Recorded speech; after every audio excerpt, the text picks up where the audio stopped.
Assalomu alaykum Uyg'ur tilining aziz ishtirokchilari. Navbatda huzuringizga 1000 tenge pul nomli hikoyani sunmoqchiman. Qiynamsiz tinglaman do'stlar. 1000 tenge pul. O'tgan zamonda bir savdogar bor ekan.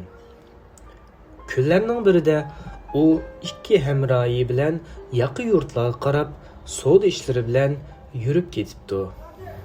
Ular xeyli yo'llarni besib, tog' davallardan eshib, bir shaharga kelib, bir saroyga tushibdi. Ular bu yerda bir necha kun turgandan keyin yana boshqa bir yerga berishga taraddud qilibdi. Ular menish oldida o'zlari tushgan saroyning egasiga 1000 tenge pulni berib, qaytishida oldiganligini aytibdi va pulni uchi tang kelgandan keyin andın berish haqida saroyvan bilan xat to'xtam qilishibdi. Saroyvan pulni ilib qopdi. Shunda qilib, savdogar xotirjam yo'lga chiqibdi. Kunlar o'tibdi, oylar o'tibdi. Ular xeyli ko'p joylarni aylanib, heliqi saroyga qaytib kelibdi. Yotoqqa o'rinlashib, ko'z, yuzlarini yuvib, tamoq yeyishga o'ltiribdi.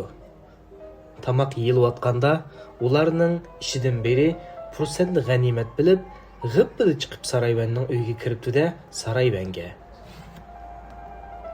"Biz uchaylan to'liq keldik. Bugun pulni ilib qaytib ketmoqchimiz. Pulni bersangiz" debdi. Saroyvan ishongisi kelmay, ular tushgan hujraga qarab yiqibdi. Qarasa, rost degandek uyda ikki savdogar tamoq yeyotgan ekan. Saroyvan savdogarlarning gapiga ishonib pulni beribdi. Pulni olgan savdogar ikkisining tamoq yeyotgan fursatdan foydalanib g'ibbil tikib yetibdi. Aradan xeyli vaqt o'tibdi. Ikki savdogar tamoqlarini yeb bo'lib, uchinchi savdogarni xeyli saqlabdi. Ammo u kelmabdi. Oxir ular saroyvanning qishig'iga kiribdi. Pulni ilib ketilganligini aytibdi. Bu ikki savdogarning gapini olgan saroyvan danq etib turib qopdi. Nima ishlarning bo'lganligini anqira olmabdi. Iliq savdogarga pulni berganligini aytibdi. Ammo ikki savdogar pulni olmaganligini debdi. Bular xeyli talash tartish qilibdi. Oxir saroyvan o'zining aldanganligini bilibdi. İki savdogar burunqi kelishimni ko'rsatib, pulni to'lab berishga istabdi. Saroyvan o'zining ziyon tortilganligini o'ylab, bekmi azoblanibdi. Uribdi, chora izlabdi, amal topolmabdi. Kech bo'lganda g'amkin salpib uyga qaytibdi. Buvisining perishonligini ko'rgan kichik navir qizi buvisining nemish bo'lganligini so'rabdi. Buvoy qursinib: "Ey qizim, nemish bo'ladi?